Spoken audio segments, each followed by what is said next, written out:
3 p.m. here in Cairo. Time for the news bulletin. My name is Amal Mukhtar. I have all the pleasure to be with my colleague Mahisti Rabia. Mahisti. Thank you so much, Amal. Hello, our dear viewers. Now it's time for our news bulletin, and we'll start with a look at the headlines. President Sisi arrives home after attending G20 summit in Brazil.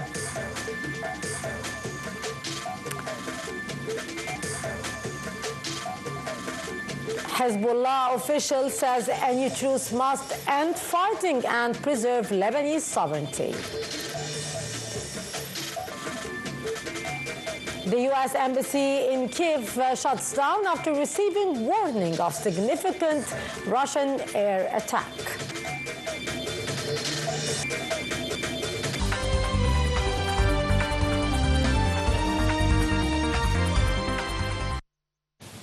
Welcome back. The news in detail.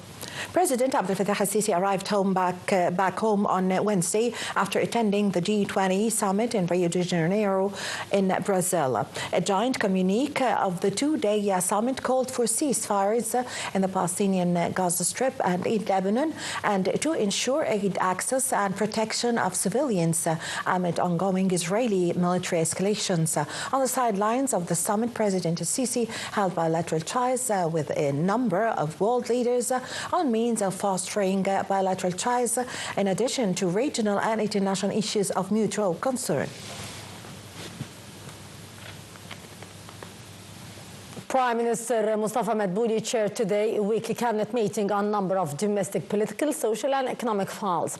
The meeting focuses on a set of topics, including President Abdel Fattah al-Sisi's participation in the Group of 20 summit and the recent inauguration of Al Nasr Automotive Manufacturing Company after more than 15 years halt. The cabinet follows up the procedures previously taken regarding investment, industry, exportation, along with increasing cultivated lands and industrial lands for investments, as well as social insurance coverage.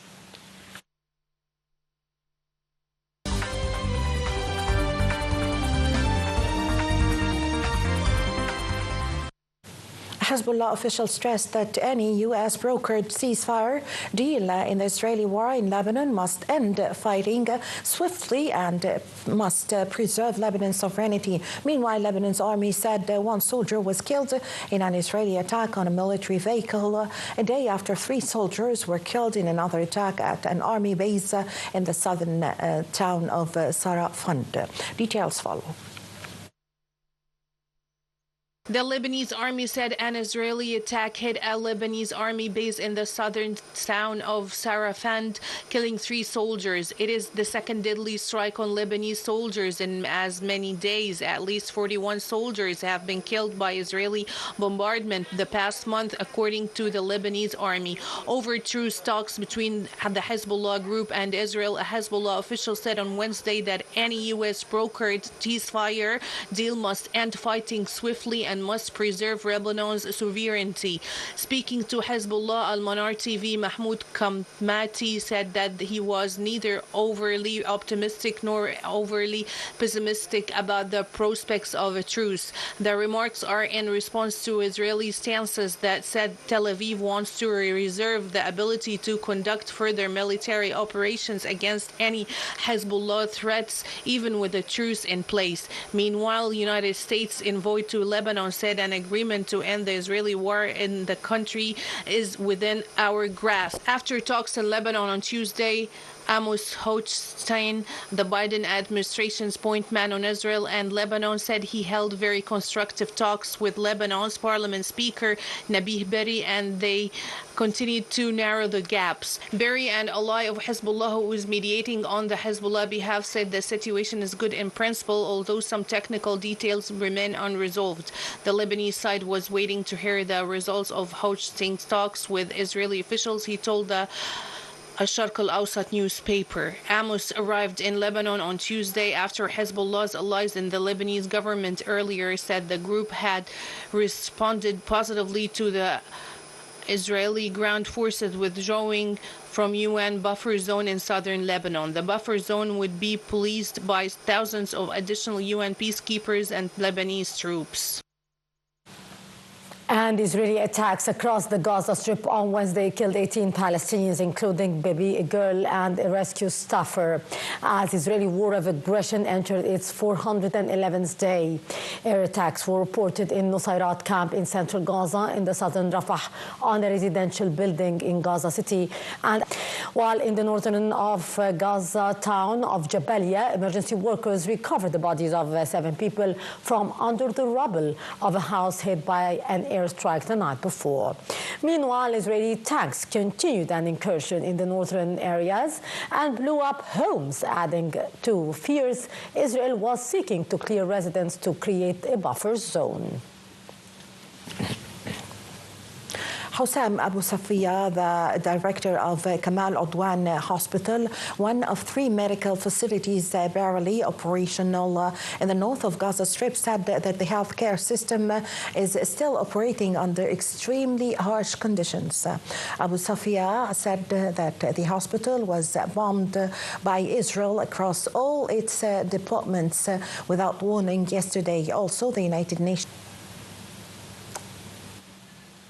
The U.S. Senate is due to vote on Wednesday on legislation that would block arms sales to Israel over its obstructing aid shipments to Gaza desperately needed by the Palestinian civilians in the Gaza Strip. The resolutions of disapproval were filed by Senator Bernie Sanders, an independent who caucuses with Democrats. 2 of the resolutions would block the sale of 120mm mortar rounds and joint direct attack munition. A third would block the sale of tank rounds. The U.S. administration in October told Israel that it had 30 days to improve the flow of aid to Gaza or risk consequences to the U.S. military aid. After that period, Washington said on the 12th of November it concluded that Israel had made progress and was not currently impeding assistance to Gaza. Many aid groups disagreed.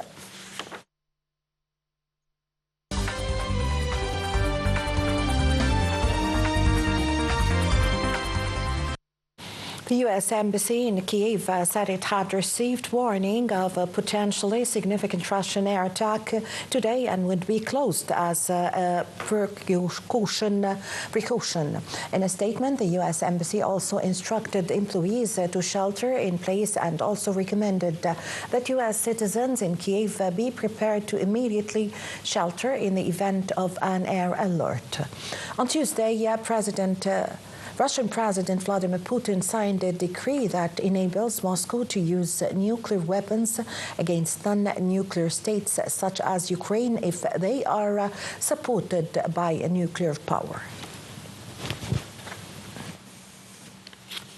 The Russian decree was made as Moscow said U.S.-made longer-range missiles had been used in a Ukrainian attack after U.S. President Joe Biden authorized their use.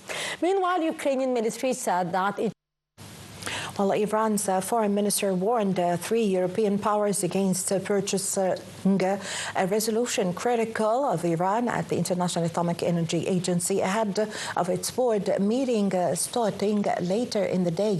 Also, Iranian nuclear chief Mohammad Islami has warned against any interventional resolution targeting its nuclear program and threatened immediate countermeasures. However, diplomats said Western nations had moved ahead with tabling the resolution at the agency's Vienna headquarters overnight.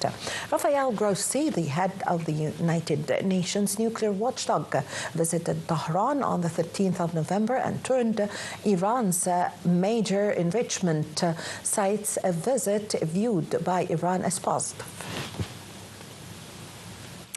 The Pakistani army said today that a suicide bomber detonated his explosive-laden vehicle at a security post in northwestern Pakistan, killing at least 11 security forces and wounding several others. The attack, one of the deadliest in recent months, took place in Banu region, while the country's political and military leadership was meeting in Islamabad to discuss how to respond to the surge in militant violence.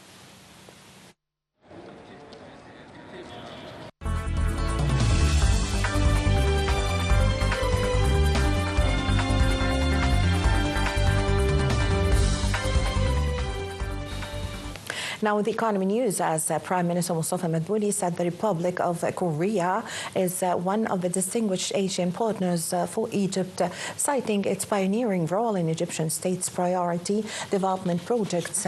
Meeting with Chairman of the Korea's International Cooperation Agency, KOICA, the Prime Minister welcomed the Korean officials' visit to Cairo, the first for a chairman of the agency since 2009.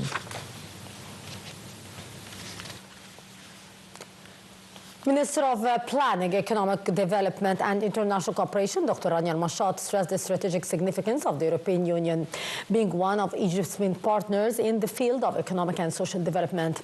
Dr. Rania Al-Mashad highlighted the vital role by the European Union as a key development partner in supporting Egypt's plan for sustainable and integrated development. The minister's remarks were made during her meeting with Angelina, the current EU new ambassador designate, to review the current and future economic partnership between Egypt and the European Union. Egypt's markets rebounded at the start of today's dealings amid Arab and foreign investor sell-offs against local investor net purchases. The market capital of listed companies is so far added 3 billion Egyptian pounds, reaching 2.2 trillion pounds. The benchmark index EGX 30 slightly rose 0.1% above the 30,720 point mark. The equal weighted indices EGX 70 and EGX 100 have climbed 0.6% and 0.5% respectively.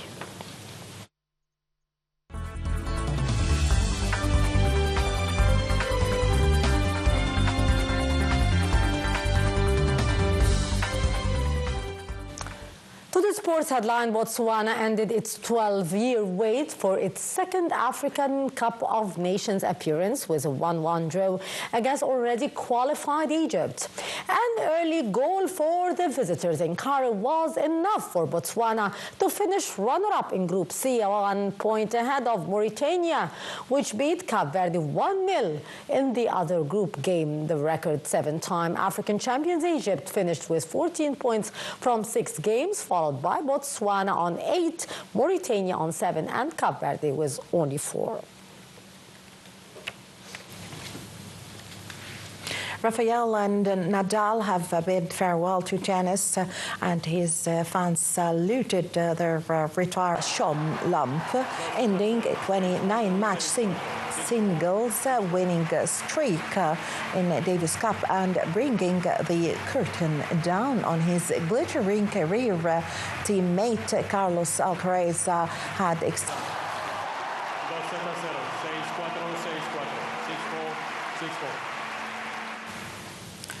Well, with this, my dear viewers, we come to the end of the news bulletin. My name is Amal Mukhtar. I was accompanied by my colleague Mahisti Rabia. Thank you, Mahisti. Thank you so much, Amal. Thank you so much, our dear viewers. And that would bring us to the end of our news bulletin for this hour. Many thanks for watching.